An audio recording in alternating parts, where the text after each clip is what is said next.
Morning आप सबको, मेरे प्यारे भाइयों और बहनों। Good morning. कैसे हैं आप लोग आज? ठीक है सर, आप ठीक हैं? बिल्कुल सही हैं। और मुझे बहुत खुशी है कि आप इतने तादाद में एक अच्छी बात सीखने और सुनने के लिए पहुंचे हैं। नहीं तो बहुत सारे लोग समय पे आते ही नहीं हैं।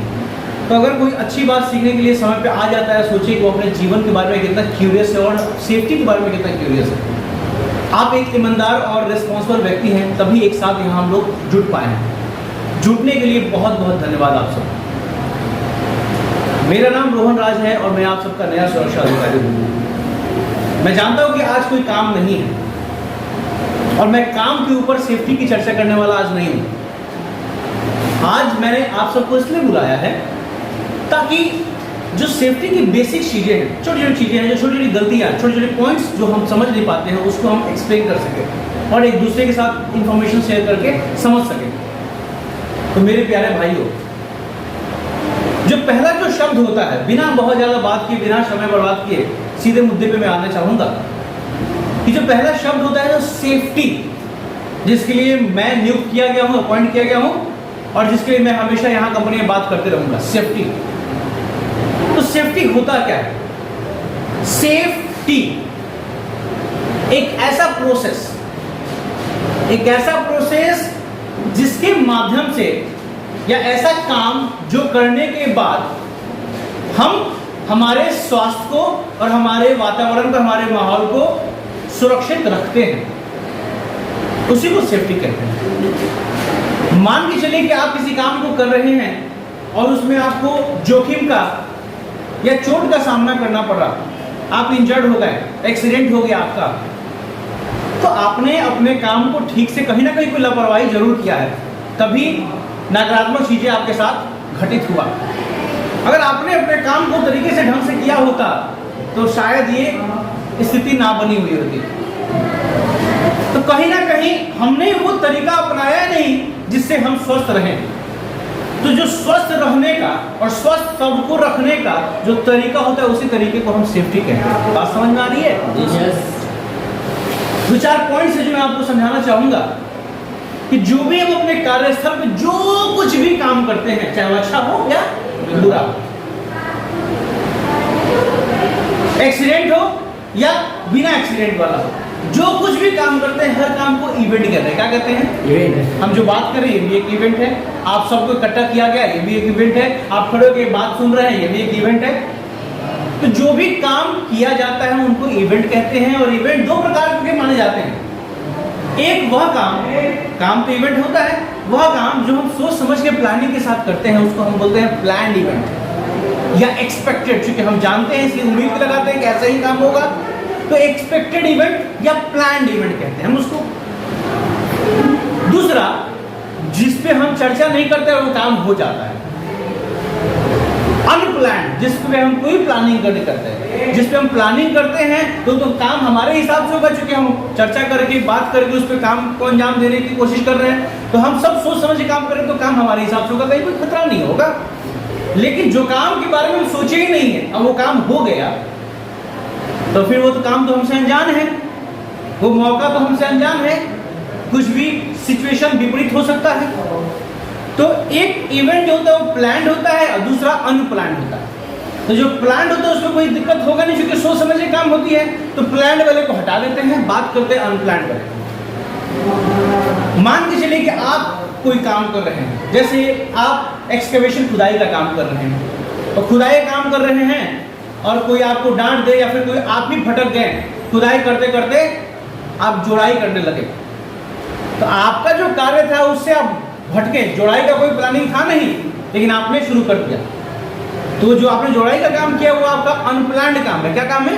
अनप्लान्ड। लेकिन उस काम से आपका कोई खतरा नहीं हुआ, तो उसको बस इंसिडेंट कहेंगे। एक घटना हुआ ऐसा कि कर ये रहे थे, हो गया, कुछ और गया, तो बस एक घटना मात्र है, कोई जोखिम नहीं हुआ, कोई क्षति नहीं हुई, बस एक घटना मात्र है, तो इसको हम क्या कहेंगे? इंसिडेंट। लेकिन यही घटना के बाद अगर दीवार गिर जाता भड़बड़ा के, क्योंकि आप बिना प्लानिंग का काम किए हैं तो उसके हिसाब से सेफ्टी तो लिए नहीं होंगे, तो अनप्लान्ड एक्शन आपने किया और उसमें अब दीवार गिर जाता और आप अचानक से बचते बचते बच जाते, बाल बाल बच जाते हैं। एक तो जब दीवार गिरा तो आपका शरीर झिझोड़ गया, आप डर गए, शारीरिक रूप से कुछ ना कुछ थोड़ी बहुत क्षति तो पहुंची जो दिख नहीं रहा, बस आप ही महसूस कर सकते हैं। तो हुआ क्यों? अनप्लान्ड एक्शन से। तो दीवार गिर गई लेकिन आपको कुछ हुआ नहीं, आप इंजर्ड नहीं हुए, तो जब एक प्रकार का एक्सीडेंट ही माना जाएगा। ये एक्सीडेंट हुआ लेकिन आप इंजर्ड नहीं हुए, तो इसको प्रॉपर्ली एक्सीडेंट भी नहीं माना जाएगा और थोड़ा सा एक्सीडेंट ही माना जाएगा। तो इसको कहा जाएगा नियर मिस। क्या कहा जाएगा भैया? Near miss. बाल बाल बचने को नियर मिस कहते हैं। इस कौन से कैटेगरी में ये काम जाएगा?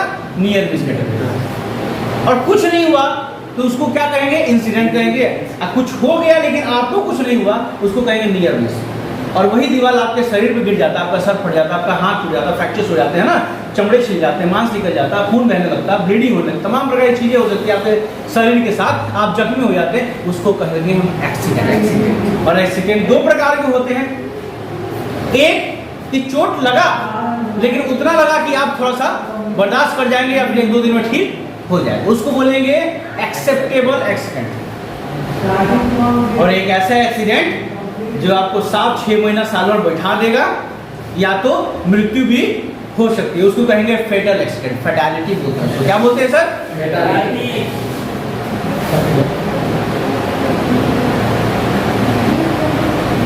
ये होता क्यों है? अच्छा ये तो ठीक है। दूसरी बात करते हैं कि आप किसी वर्क साइट पे काम कर रहे हैं और बीच में फायर एक्सटिंग्विशर रखा है, बीच में रॉड रखा है, बीच में स्क्वायर पाइप रखा है, बीच में ग्राइंडर रखा है, वेल्डिंग मशीन रखा है, जहां हमको चलना होता है वहीं बाधा बन के रखा हुआ है। तो हम चलते चलते गलती से अगर ठोकर लग गया तो हम मुंह के ओर गिर जाएंगे, हो सकता है कि जख्म हो जाए, जख्मी हो जाए। या कोई लिक्विड फॉल हुआ है, तेल गिर गया है, लुब्रिकेंट गिरा हुआ है, हम चल रहे हैं, हम देखें नहीं, पैर स्लिप करके हम गिर जाएंगे। तो गिरेंगे तो शारीरिक चोट लगेगा, ब्लीडिंग भी हो सकती है। तो ये जो एक्सीडेंट होगा उसका कारण है वो सामान बीच में आना, और सामान बीच में आता है इसको कहते हैं ऑब्स्टेकल। क्या कहते हैं? बाधा, ऑब्स्टेकल। और ऑब्स्टेकल ही हमारा जोखिम बनता है, वो रहेगा तभी तो गिरने की संभावना है, नहीं रहता तो नहीं। तो सामान ही हम हजार्ड के रूप में जानते हैं उस सामान को। बीच में जो हमारे कार्यस्थल के बीच में जो सामान पड़ा होता है उन सामानों को हम हजार्ड कहेंगे, क्योंकि वही जोखिम है। वो नहीं रहेंगे तो एक्सीडेंट नहीं होगा, और रहेगा तो एक्सीडेंट होने की संभावना है। और एक्सीडेंट हो चाहे नहीं हो, संभावना जो होता है ना तो उसको कहते हैं रिस्क। क्या कहते हैं? रिस्क। संभावना भी कब होगा? जब हजार्ड होगा तब होगा। तो अगर मान लीजिए कि सामने वेल्डिंग मशीन रखा है या फिर रॉड रखा है, हम चल रहे हैं, तो हम तो ठीक है, हम देख के पार कर गए, लांग दिए, फान गए उधर तो बच जाएंगे। लेकिन संभावना तो है कि अगर ध्यान नहीं गया तो हम गिर सकते हैं। गिरे हैं चाहे नहीं उससे मतलब नहीं है, संभावना तो है। इसी संभावना को हम क्या कहते हैं जी? रिस्क कहते हैं। और कितना संभावना है इसको नापने का जो तरीका है उसको रिस्क असेसमेंट कहते हैं। क्या कहते हैं सर? रिस्क असेसमेंट कहते हैं। बात समझ रहे हैं? तो ऐसा कार्य जो काम किया तो उसको इवेंट कहते हैं। इवेंट दो प्रकार का होता है, एक होता है प्लानिंग के साथ, उसकी बात नहीं करेंगे क्योंकि हमारे द्वारा ही अच्छे से वो हो रहा है। दूसरा अनप्लान, बिना सोचे समझे हो रहा है, अनप्लान। ठीक है? तो अनप्लान में अगर कुछ भी नहीं हुआ तो इंसिडेंट माना जाएगा वो, और कुछ हो गया लेकिन आपके शारीरिक रूप से कोई क्षति नहीं हुई उसको नियर मिस माना जाएगा, और आपका शरीर या कोई प्रॉपर्टी लॉस हो गया तो वो कंप्लीटली एक्सीडेंट में कन्वर्ट हो जाएगा। बात समझ रहे हैं? एक्सीडेंट में कन्वर्ट हो जाएगा। और एक्सीडेंट हो क्यों रहा है? क्योंकि सामने बाधा बहुत सारा है, हमारे काम में रुकावटें हैं, है ना, ऑब्स्टेकल है ना। जो ऑब्स्टेकल होते हैं जमीन में पड़े होते हैं जिनसे हमें ठोकर लग जाता है, हम गिर जाते हैं, ट्रिप होता है, तेल होता है, स्लिप हो जाते हैं, स्लिप ट्रिप होता है, फॉल हो जाते हैं। तो जो बाधा होता है उनको हम हजार्ड कहते हैं। समझ आ रहा है? हमें क्या करना चाहिए सेफ्टी के लिए? हाउसकीपिंग एक प्रोसेस है जो बड़ा ही इंपॉर्टेंट है वर्क प्लेस के लिए। जहां हम काम करते हैं वहां जो काम का एरिया है उस जगह पे जो बीच में सामान फैला पड़ा है जिससे हम ठोकर लग करके गिर सकते हैं, फिसल सकते हैं, उन सामानों को उठा करके उनके प्रॉपर और राइट प्लेस पे उनको रख देना होता है। बात समझ रहे हैं? अगर सामान अपनी जगह पर रहेंगे तो हमें अगली बार उनका यूज करने के लिए ढूंढना भी नहीं पड़ेगा, प्लस हम अपने काम के दौरान ठोकर लग करके गिरेंगे भी नहीं। तो हमें हजार्ड को हटा देना है। हजार्ड कैसे हटेगा? जब हम हाउसकीपिंग यानी कि साफ सफाई और रख रखाव अच्छे से करेंगे तो हाउसकीपिंग एकमात्र प्रोसेस है जो आप बीच के हजार्ड्स को, ऑब्स्टेकल्स को हटा सकते हैं और आप अपने खुद को, अपने वर्कर्स को, अपने दोस्तों को और पूरे इन्वायरमेंट को सेफ और सेफ्टी पूर्ण बना सकते हैं। जी। मैं फिर से बताना चाहूँगा, मेरा नाम रोहन राज है, मैं आप सबका नया सुरक्षा अधिकारी हूँ। मुझे उम्मीद है कि आप मेरी बातों को समझे होंगे और ये भी उम्मीद है कि आज के बाद हम और आप मिल करके इस माहौल को एक सुरक्षित माहौल बनाएंगे ताकि कहीं कोई खतरा ना हो, कोई भी भाई को किसी प्रकार की क्षति ना हो, हमारे परिवार हमेशा सुखी रहे, हमारा पूरा जीवन संपन्न रहे, स्वस्थ रहे। बहुत बहुत शुभकामनाएं आपको। धन्यवाद।